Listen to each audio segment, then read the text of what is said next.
Hello friends, welcome back to Spiritism for All, and today we continue to study the book Behind the Scenes of Obsession, spiritual author Manoel Philomeno de Miranda and the medium Divaldo Pereira Franco.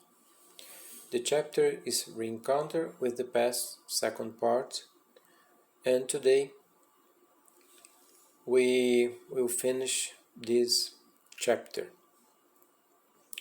Just to remind you, in the last video, the group led by Glaucus, the benefactor Glaucus, and Saturnino, were visiting the amphitheater and Glaucus talked to Dr. Theophrastus about his lover, Henriette Marie, and asked him to help him to free her from the situation that she was living. So they went to Hansen Asylum, so they could talk to her, especially Dr. Theophrastus could talk to her. So let's proceed.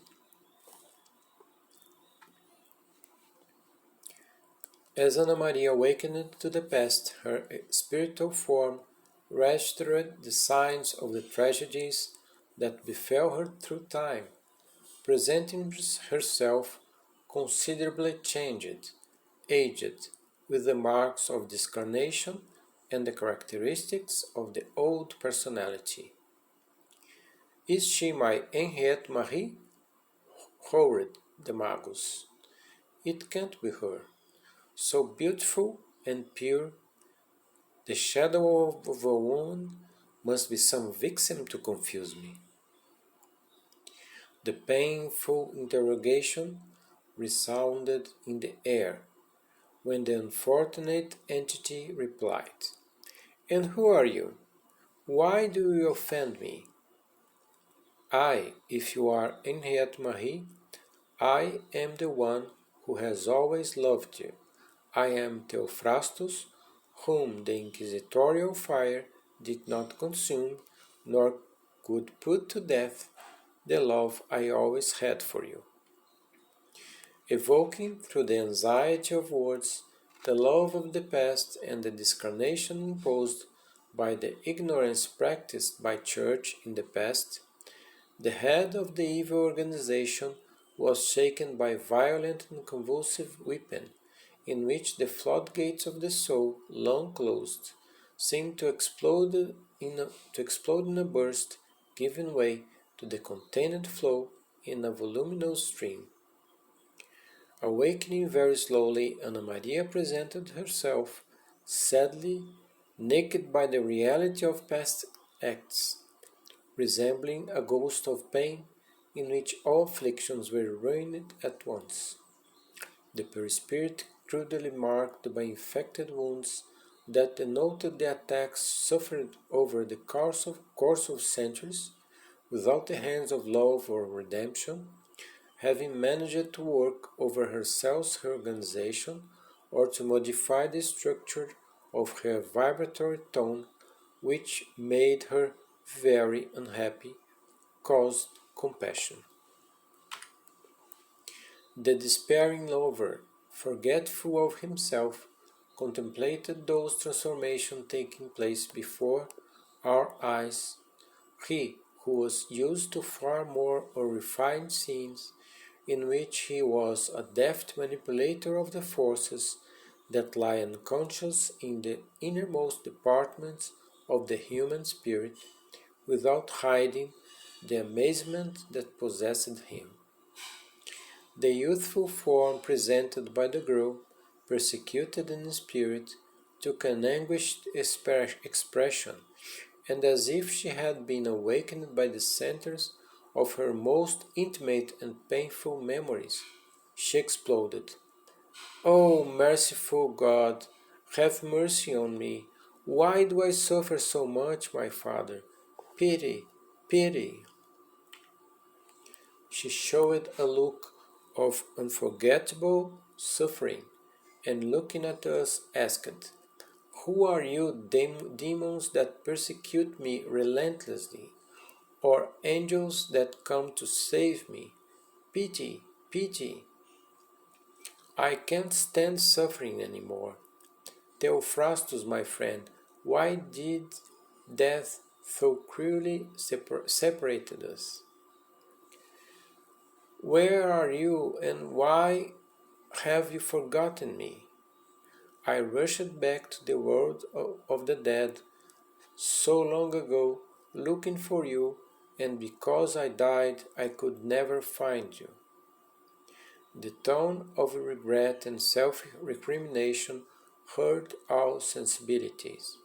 Brother Saturnino, always active, urged us to intercessory prayer in a mute attitude of compassion. Slowly the dense shadows of the small redoubt began to dissolve, as if a slow and gentle dawn dyed with its light the darkness that unharmed minds had gathered over the time. The instructor, using the general consternation and sudden psychic anesthesia that possessed Dr. Theophrastus, enveloped the suffering entity in his balsamic fluids and embraced her affectionately like a compassionate parent in a holy attitude of assistance. Although Henriette Marie wanted to free herself from his embrace, to run wild, the force of love ended up overcoming her resistance, and inhaling the energies that now saturated the environment, she calmed down, her gaze still denoting the conflicting inner emotions of passions in turmoil. It was Dr. Theophrastus' turn then. Overcoming the stupor that immobilized him, blasphemous and irate, he began to threaten. "Be still, beloved. We will take our revenge at length. My club of hatred will fall on those who are still responsible for our misfortune. I have connections with the infernal avengers, and we will find ways to reach all those who have irrevocably disgraced us. I will release you from the burden of the hated body, so that you come to reign in my domains by my side. The centuries of solitude and hatred that burned me incessantly will now be satiated in the acid of revenge, and we will accompany our executioners to dilute themselves to the destruction of the form of their spiritual bodies, submitted to my relentless settling of accounts. We will start right away with that infamous one that outrages and consumes you here. I will take him to my stronghold and punish him, harassing him until he returns to the state of an unconscious beast." The instructor confidently interdicted the magician's words in disturbance, clarifying calmly, "Here we come on a mission of mercy and love. You were asked to help. The help that needs impiety is a scourge of madness. The defense that accuses become cruelty. Only unrestricted and total forgiveness achieves the supreme crown of peace." Who are we to talk about revenge? We are all under strict laws from which we cannot run away. hate kindles the spark of destruction that only ceases in the presence of victorious and strong love. Let us not believe that we are in the hands of misfortune, moving from an horror just to another criminal duel, being born and reborn in a circle of inferior lives, suffocated by the miasmas of despair and criminality.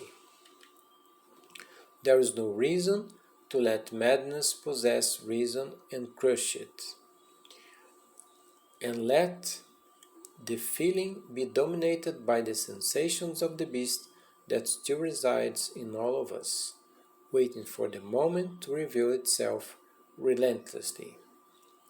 But I am Dr. Theophrastus, he interrupted, impetuous and lurid with anger, roaring thunderously.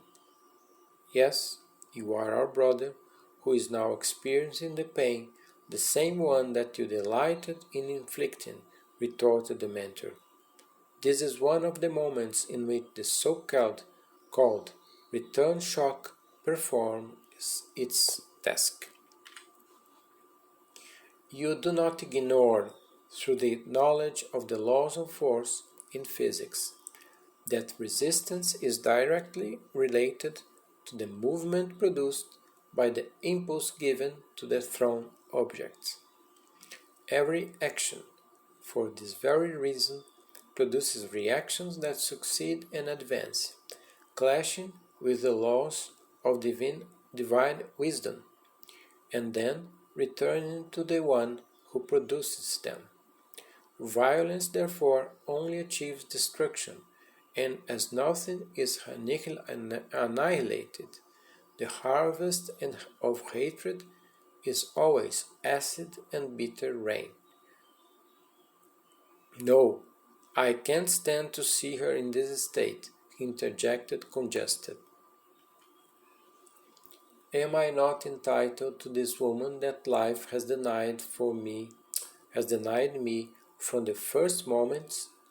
I who command countless minds with a single gesture, my servants who are out there have the means to attract a true legions of those who wish to serve me, and we will provoke a pandemonium dominating you and those, snatching the one I desire, so that she may remain with me. I know how to use the resources that produce the rupture of the bonds that bind the spirit to the body. In this sense, my knowledge surpasses yours. I don't doubt it. I don't doubt it. The spiritual benefactor replied serenely. However, I consider the necessariness of violence when we have the other resources for peace which the Lord Jesus offers us and which we can now safely apply. Don't talk to me again about that crucified one, he snapped with obvious sarcasm. He didn't even save himself, however. He left a trail of blood and ailments through which the hideous memory of his cross passed. You are wrong, refuted the messenger. Your suffering at the stake was unfair only apparently. You well know that your life did not originate there. Walker of eternity, how many existences were buried in the ashes of the past? It is quite true that we do not justify the criminal rage which during the Middle Ages took over history. However, even today, what are you doing? How are your hands? You speak of justice and cry out in distress. What right do you have to carry it out? Was this not the error of the inquisitors of the past, into whose plot you fell?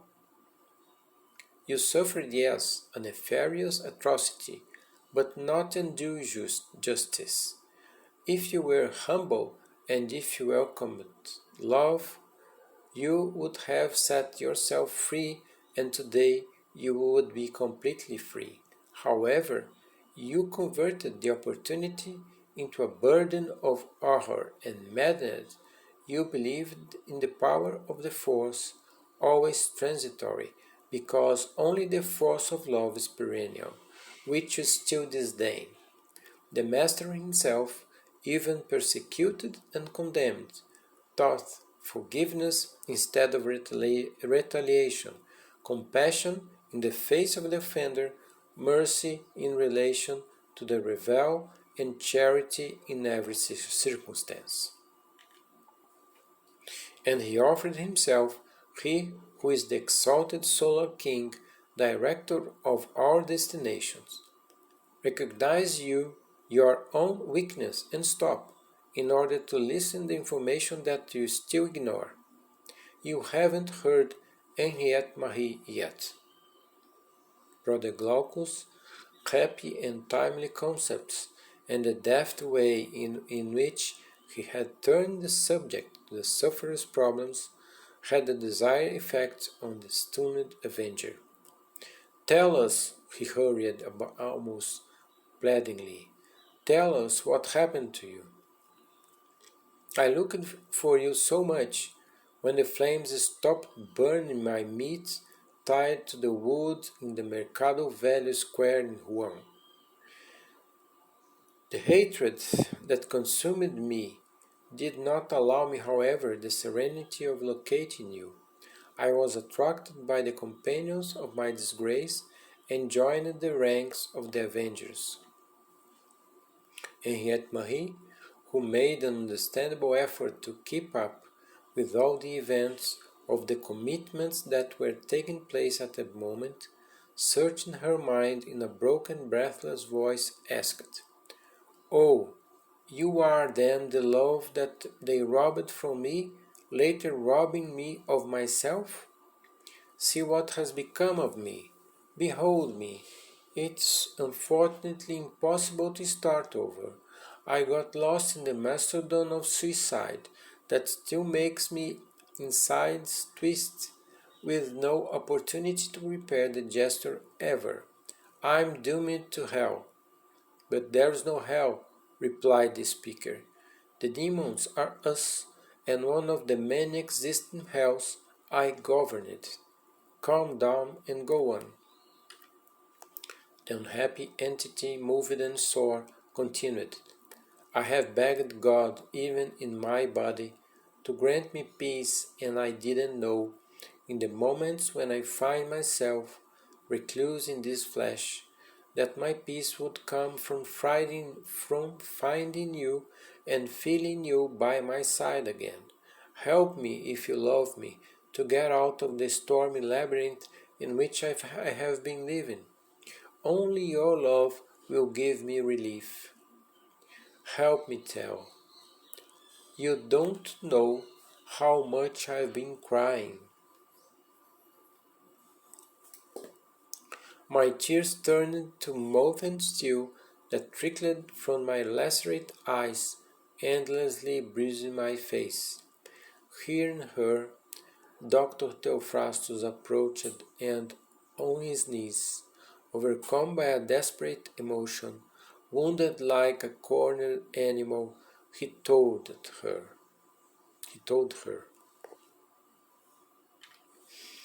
"What will I not do for you?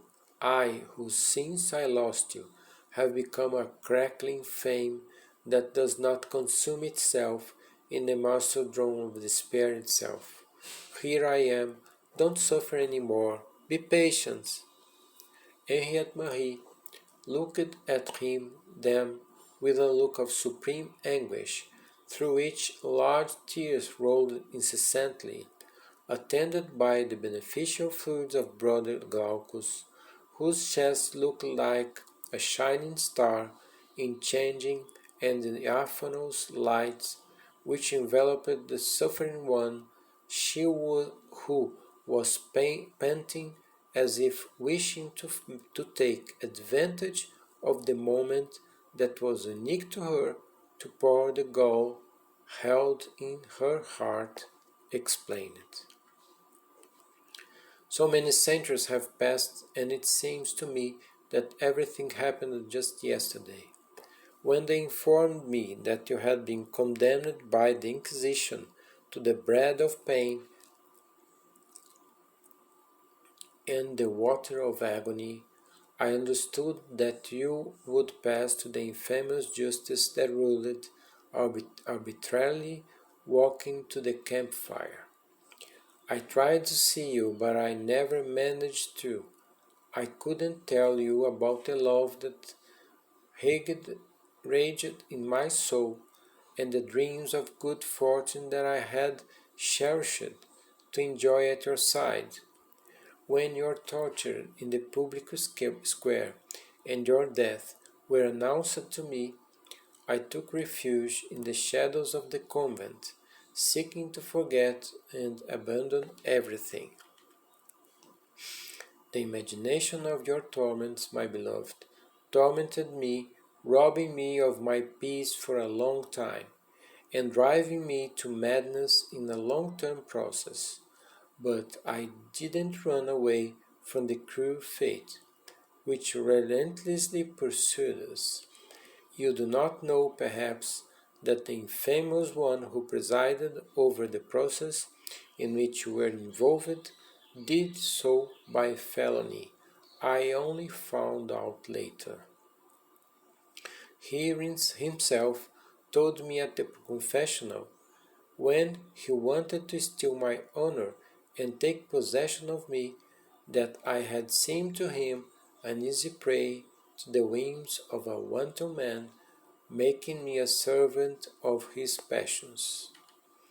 Knowing of our love, as I had told him through a previous year confession, he temporarily mastered the passion, and without knowing it, I myself provided him with the accusation basis when I narrated to him the incursions you made into the realm of the dead and the practices to that you were dedicated.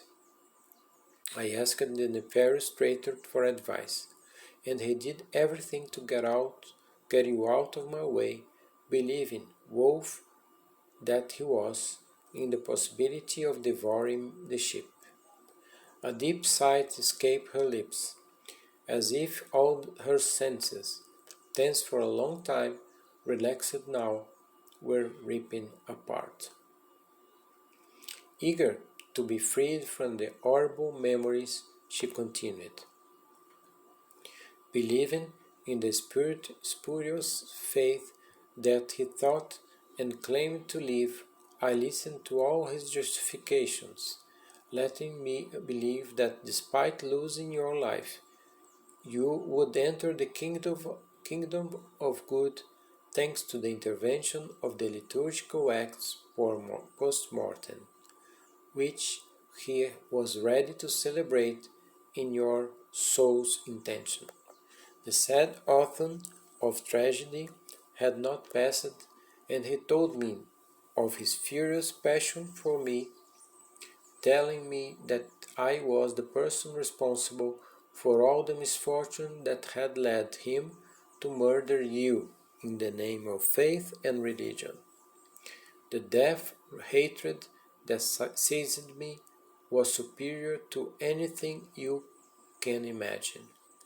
Investing in the habits of the order to which I had withdrawn, I made him believe that I would submit to his whims, and then visited by his infamous person, I served him wine to which I had added violent poison. After ingestion, I noticed the symptoms that were starting to strive the viper. Confident of his destruction, I told him them as he writhed in pain, my contempt and my horror. Overcome by madness, I released right there a high dose of the poisoned wine and succumbed immediately without ever dying. Then me. I found him soon waiting for me. What has happened to me since then I cannot report. There are successions of nights when I travel to hell 1,000 times and return, sometimes defeated by satanic forces, among which he stands out, sometimes possessed by the vermin that overcomes me to oblivion, to start all over again, incessantly, painfully. Now, my beloved, now I feel you on your avenging round, and I see you devouring me from the inside. I hate you without remorse, while the disease destroys me on the outside. Meeting you, however, everything seems so different to me, that I would forget the vile criminal who destroyed us both, and I would even forgive him if you did not depart from me. Hear me. I listen to you, and I will provide in order you do not suffer any more, and to bring you immediately back where I live, said Theophrastus. I will not leave you, and I will watch over your door until the moment when our happiness will soon come. The last obstacles that separate us have been overcome, those fragile bonds of flesh and blood. Although overcome by the narration, fuming with hatred and furious, Dr. Theophrastus already denoted the signs of the miracle of love. The voice filled with indefinable suffering, with which Henriette Marie related the complex drama in which she found herself involved, left the executioner of many with the immense desire to alleviate her long and endless pain, endured for so many decades through the passage of time. Henriette Marie, said the Wizard of Juan, although I did not know all your suffering as a relief, I want you to know that those who have disgraced us have experienced the whip of justice in my hands. I made myself king of domains where horror prevails over piety, and where revenge is the law of all times. Wounded, I returned to the places of our unhappiness and looked for you. I couldn't find you. I didn't know that you fled by the cruelest path, that of suicide, in the course of which I have no means of interfering, since the suicide is faced with other constructions of justice.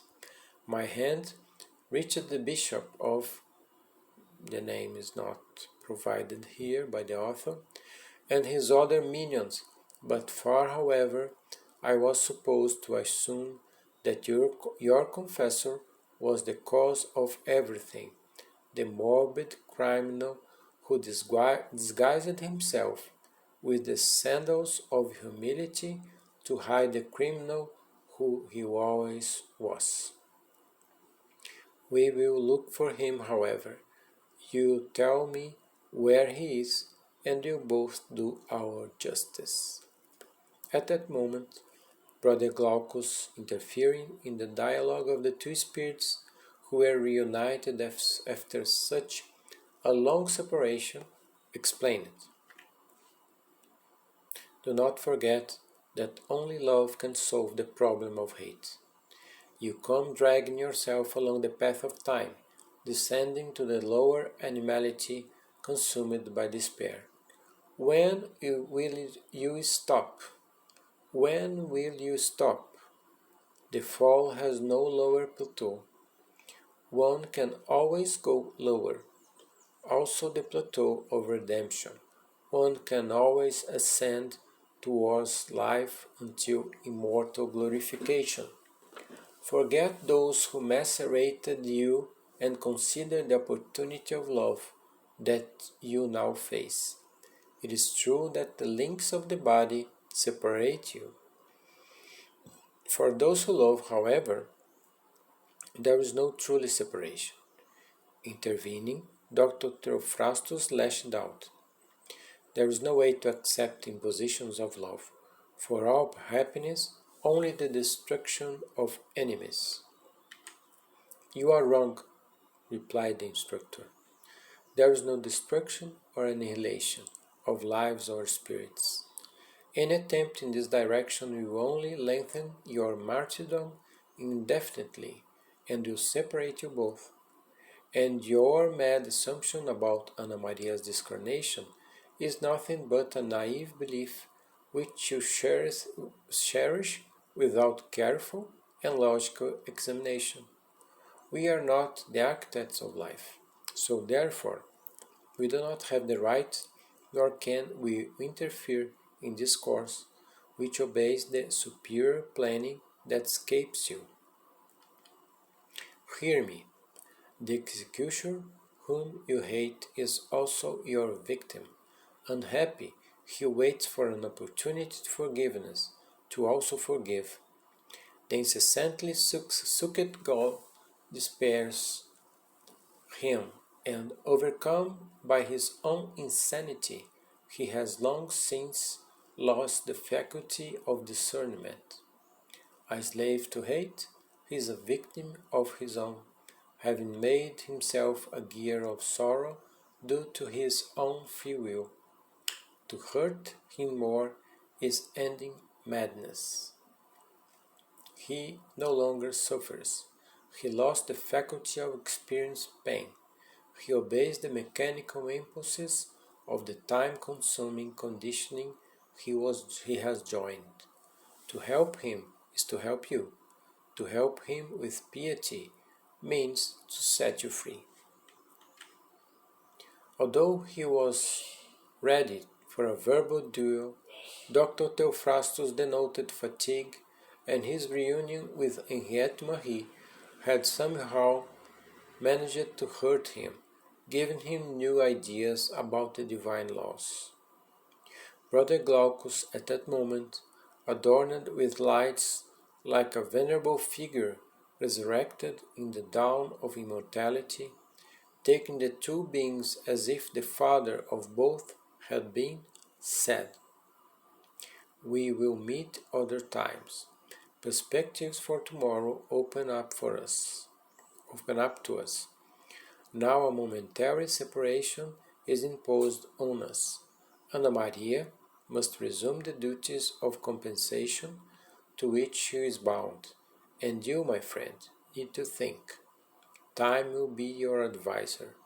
Let us say goodbye and return our dear friend to her human commitments, which we cannot forbid or modify." Dr. Theophrastus tried to react, to insist, but before the benefactor, whose gaze gently penetrated him, the tormented judge and avenger lowered his eyes and fell silent. Healing blessings were applied on Anna Maria's obsessor, who was next door, and his removal was arranged. Dr. Theophrastus said goodbye, having been informed beforehand of the possibility of a new meeting on a previously scheduled day when we would return to the Lazaretto, the hunting asylum. We returned to the vehicle that was waiting for us at the door of the house and got back to the temple of prayers, where after a moved prayer we were taken home. A dawn in pink and blue tones defeated the shadowy nature, heralding the new day. Next chapter, the redemptive programming. Thank you very much for watching us. If you like the video, please leave us your like, share with your friends, leave your comments, and please subscribe to help us to grow. Thank you very much.